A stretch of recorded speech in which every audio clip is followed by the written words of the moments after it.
بسم اللہ الرحمن الرحیم ایاک نعبد و ایاک نستعین۔ میرے پاکستانیوں، بڑی تیزی سے اسلام آباد میں عدالت میں میرا توشہ خانہ کا کیس چل رہا ہے۔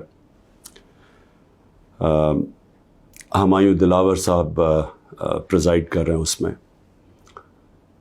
اور ہم نے کوشش بڑی کی ہے کہ چیف جسٹس اسلام آباد ہائی کورٹ، اور ہم بڑی دیر سے کوشش کر رہے ہیں کہ وہ ہمارا کیس ٹرانسفر کریں یہاں ہمایوں دلاور سے، کیونکہ یہ حق ہوتا ہے ایک جو ہر شخص کا، اس کا ہمیں آئین، ہمارا قانون حق دیتا ہے کہ اگر ہمیں ایک اعتماد ایک جج پہ نہیں ہوتا تو ہمارا حق ہوتا ہے کہ ہم اپلائی کریں کہ ہمارا کیس ٹرانسفر کر دیں۔ اور یہ ہم نے تب سے کیا تھا، یہ میں نے کل بھی بات کی، میں پھر بھی آپ کو بتا دوں کہ جب مجھے غیر آئینی اور قانونی طور پہ اٹھایا گیا اسلام آباد ہائی کورٹ سے اور مجھے پولیس لائنز میں رکھا گیا، تو ادھر ایک دم پتہ چلا کہ ہمایوں دلاور صاحب نے عدالت نکالی اور مجھے طلب کر لیا توشہ خانہ کیس پہ، نہ میرا وکیل، نہ مجھے پتہ ہے کسی چیز کا، اور اس کیس میں پھر فرد جرم لگا دیا۔ قانون تو یہ ہے کہ مجھے بتا کے لگانا چاہیے تھا، بتائے بغیر لگا دیا، تو ہمیں تب ہی سمجھ آ گئی کہ یہ ہمیں یہاں انصاف نہیں ملے گا۔ تو اس کے اگلے دن ہم نے تب سے اپلائی کیا اسلام آباد ہائی کورٹ میں ٹرانسفر کا۔ اب میں بات کر رہا ہوں 12 مئی کو، یہ تقریباً اب سمجھ لیں کہ 3 مہینے گزرنے لگے ہیں۔ تب سے اپلائی کیا ہوا ہے اور کوشش کرتے گئے کہ ہمارا کیس اس عدالت سے نکالا جائے۔ اس کے بعد بہرحال جو میں نے آپ کو بتایا کہ کیس ہوا، میں نے 35 سوال دیے گئے۔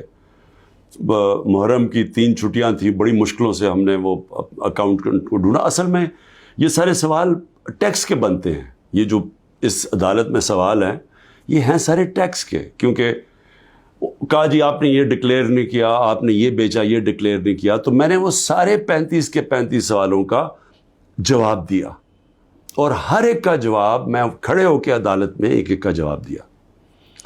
تو وہ جو ایک جگہ، اور انہوں نے سرکاری 2 گواہ پیش کیے۔ اب سرکاری گواہ کیا انہوں نے گواہی دینی تھی، تو ہم نے کہا کیونکہ وہ جو جواب ہیں اس کے لیے میرے اکاؤنٹنٹ کی ضرورت ہے، کیونکہ ایک 40 سال سے میرے اکاؤنٹنٹ وہی فرم ہے، میرے پاس جو پیسے آتے ہیں، جو میرے خرچے ہوتے ہیں وہ میں ان کو بتا دیتا ہوں، وہ پھر ٹیکس فارمز بھر دیتے ہیں، وہی الیکشن کمیشن کی فارمز بھرتے ہیں، وہی ویلتھ ٹیکس جو ہوتا ہے وہ بھرتے ہیں، تو ان کے پاس سارا ریکارڈ ہوتا ہے۔ تو اب میں تو نہیں جواب دے سکتا کئی چیزوں کے، تو میں نے گواہ کے اندر اپنے اکاؤنٹنٹ کو کہا کہ وہ بیٹھے، اور وہ جو خاص طور پہ ایک جگہ پہ بات پھنسی ہوئی ہے کہ جی پیسے تو آپ شو کر رہے ہیں، لیکن پیسے کے اوپر آپ نے یہ نہیں لکھا کہ یہ توشہ خانہ کا پیسہ تھا، اماؤنٹ پورا ہے لیکن توشہ خانہ وہ نہیں لکھا۔ تو یہ اکاؤنٹنٹ نے بتانا تھا کہ وہ فارم اس نے جیسی بھی بھری، کیونکہ فارم تو وہ بھرتا ہے۔ بہرحال 1 گھنٹے کا ٹائم دیا گیا اور کہا کہ 1 گھنٹے میں اب یہ نہیں پہنچے گا تو چلو۔ اب اکاؤنٹنٹ 1 گھنٹے میں کیسے پہنچ سکتا ہے؟ یہ کوئی ملٹری ٹرائل تو نہیں ہو رہا۔ اس کو وٹنس ختم کر دی، اور بھی ہم نے بلائے ہوئے تھے وٹنسز جنہوں نے گواہی دینی تھی انہی چیزوں کو، اور جو میرا حق ہے۔ اب ایک فیئر ٹرائل ہوتا ہے کہ آپ کو موقع ملے کہ مجھے ایکیوز کریں، مجھے موقع تو دیں کہ میں اپنی صفائی پیش کر سکوں۔ نہیں موقع دیا گیا، اور بڑی جلدی سب کچھ تیزی سے کیا جا رہا ہے۔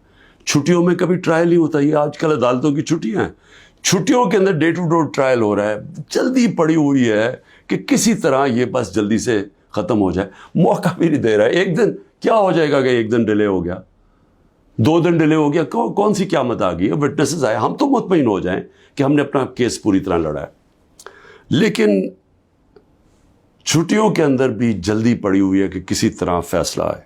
حالانکہ ہم سپریم کورٹ میں بھی ہیں، اور اسلام آباد ہائی کورٹ سے مجھے کہنا پڑتا ہے کہ میں کافی مایوس ہوں کہ وہ نہ فیصلہ کرتے ہیں، وہ کھینچتے بھی جاتے ہیں، وہ پورا موقع دے رہے ہیں کہ یہ جب فیصلہ ہو جائے یعنی اگر ہم نے ٹرانسفر کا اتنی دیر اپلائی کیا ہوا ہے تو کم از کم فیصلہ تو کریں.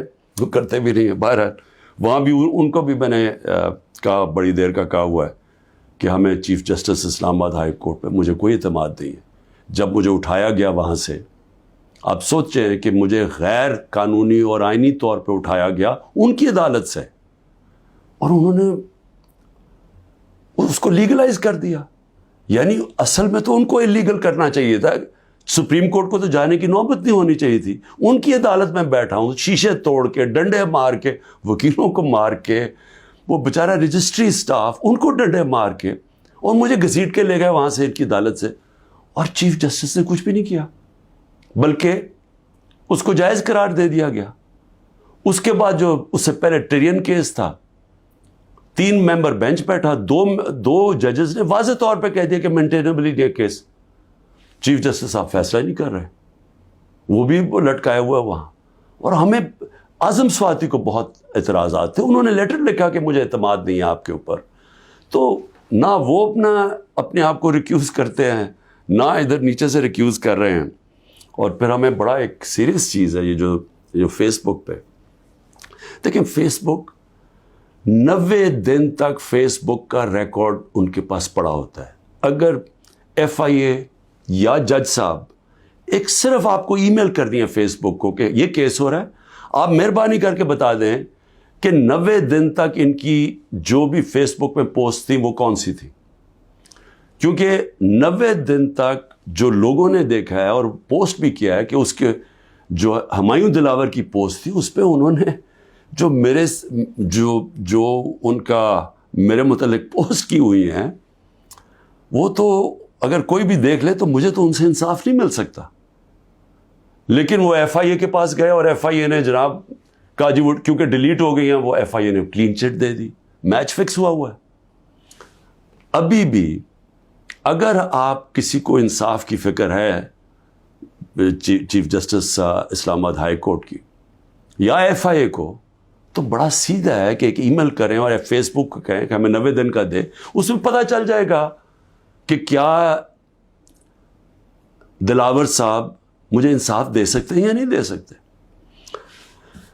میں اس کے بعد دوسری بھی بات کرنا چاہتا ہوں, کیونکہ یہ تو اب دیکھتے ہیں, یہ بڑی تیز سپیڈ سے چل رہا ہے.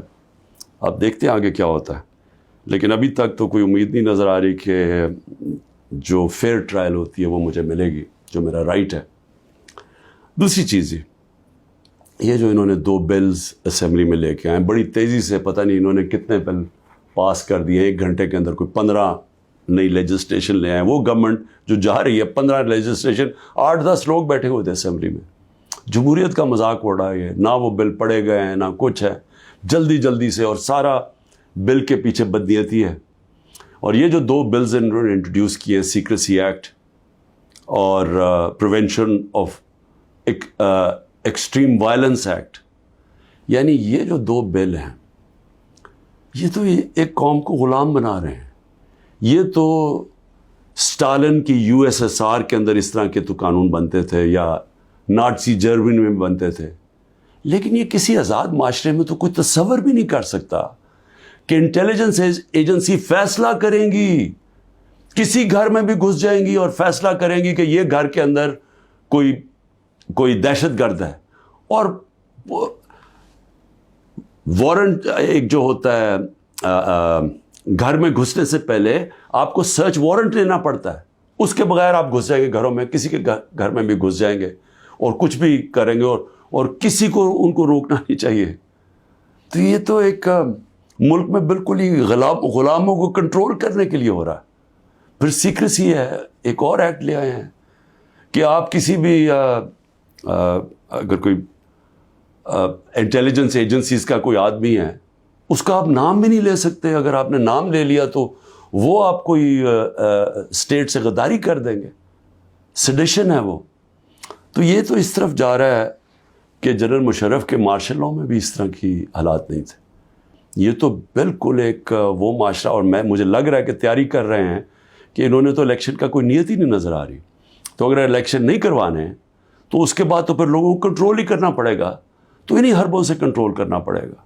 اور مجھے جو خوف آ رہا ہے، میں آخر میں صرف یہ بات کرنا چاہتا ہوں کہ اس وقت جو پختونخوا ہے اس کی ہمیں فکر کرنی چاہیے، کیونکہ ان کی کوئی اپنی الیکٹڈ گورنمنٹ نہیں ہے اس وقت. ان لوگوں کو اوپر مسلط کر دیا ہے جن کی کوئی قانونی حیثیت نہیں ہے، اور وہ جو وہاں کر رہے ہیں، جس طرح کی کرپشن ہو رہی ہے اور جس طرح کا وہاں وہ صوبہ آہستہ آہستہ وہاں دہشت گردی بڑھتی جا رہی ہے، لا قانونیت بڑھتی جا رہی ہے، تو وہ تو لوگوں کو پہلی نوجوان وہاں سارے قبائلی علاقے کا جو جس طرح کی تباہی مچی تھی، جس طرح کی قتل و غارت ہوئی ہے قبائلی علاقے میں، ڈرون اٹیک سے، ملٹری آپریشنز، اوپر سے طالبان ایک طرف، وہ دوسری طرف فوج، تو وہ جو لوگوں سے ہوا، جس طرح کی تباہی مچی وہاں، تو وہ تو اسی سے ابھی نکل رہے ہیں. تو اگر یہ اسی طرف چلا گیا پھر سے، تو مجھے تو سمجھ نہیں آ رہی کہ کیا جو اس وقت فیصلے کر رہے ہیں اس ملک کے، کیا ان کو اندازہ ہے کہ نیچے گراؤنڈ کے اوپر کس طرح کا غصہ اٹھ رہا ہے؟ کیا اندازہ ہے کہ جب وہ پولیس لائنز کے اندر جب 100 پولیس والے شہید ہوئے تھے، پتہ ہے نیچے سے کیا آوازیں آ رہی تھیں؟ اور اب جو بجوڑ میں ہوا اس کے اوپر سارے پختونخوا کے اندر کس طرح کا غصہ گیا ہے؟ کیا کسی کو اندازہ ہے کہ یہ کس طرف جا سکتا ہے؟ اور میں اس لیے کہہ رہا ہوں کہ بہت ضروری ہے، ایک ہی طریقہ ہے کہ یہ جو نیچے گراؤنڈ کے اوپر غصہ ہے یہ تب نکلتا ہے جب الیکشنز کرواتے ہیں. الیکشنز میں لوگوں کا غصہ نکل جاتا ہے، اور پھر ایک جب منتخب گورنمنٹ آتی ہے لوگ امید لگا لیتے ہیں، اور ہوتا کیا ہے کہ وہ جو سارا ٹیمپریچر ہے وہ نیچے آ جاتا ہے، سٹیبلٹی آ جاتی ہے، استحکام آ جاتا ہے ملک میں. تو یہ جو دوسری طرف ابھی کوششیں ہو رہی ہیں، جو لوگ اس ملک میں جن کا جینا مرنا ہے ان کو خوف آنا شروع ہو گیا. جو 12 لاکھ یہاں سے پروفیشنلز چھوڑ کے گئے ہیں اور جا رہے ہیں، آج ہمیں سمجھ آنا چاہیے کہ ان کی امید ختم ہو گئی ہے. یہ سب سے خطرناک چیز ہے کہ ایک معاشرے میں لوگوں کی امید چلی جائے. تو جس طرف ہم جا رہے ہیں یہاں تو کوئی روشنی نہیں نظر آ رہی، اور اگر انہی لوگوں نے بیٹھے رہنا یا اسی طرح پاکستان میں الیکشنز کے بغیر ایک کنٹرولڈ گورنمنٹ چلانی ہے اور لوگوں کو کنٹرول کر کے چلانا ہے. میں یہ اپنے تجربے سے ایک تاریخ کا ایک طالب علم ہوں، میں آپ کو بتانا چاہتا ہوں جو سیاست میں ایک زیرو سے ایک پارٹی آج سب سے بڑی ماشاءاللہ پاکستان کی پارٹی ہے، جو میرا تجربہ ہے عوام کا، میں آپ کو کہنا چاہتا ہوں کہ یہ پاکستان کو ادھر لے کے جا رہے ہیں. جو لوگ سمجھ رہے ہیں کہ وہ ڈنڈے کے زور سے اس ملک کو کنٹرول کر لیں گے، وہ سمجھتے نہیں ہیں، عوام کی سوچ نہیں سمجھتے، نہ وہ تاریخ جانتے ہیں، نہ وہ پولیٹکس سمجھتے ہیں، اور وہ پاکستان کے لیے بہت بڑا خطرناک اندھیرے کی طرف ہم لے کے جا رہے ہیں. پاکستان زندہ باد.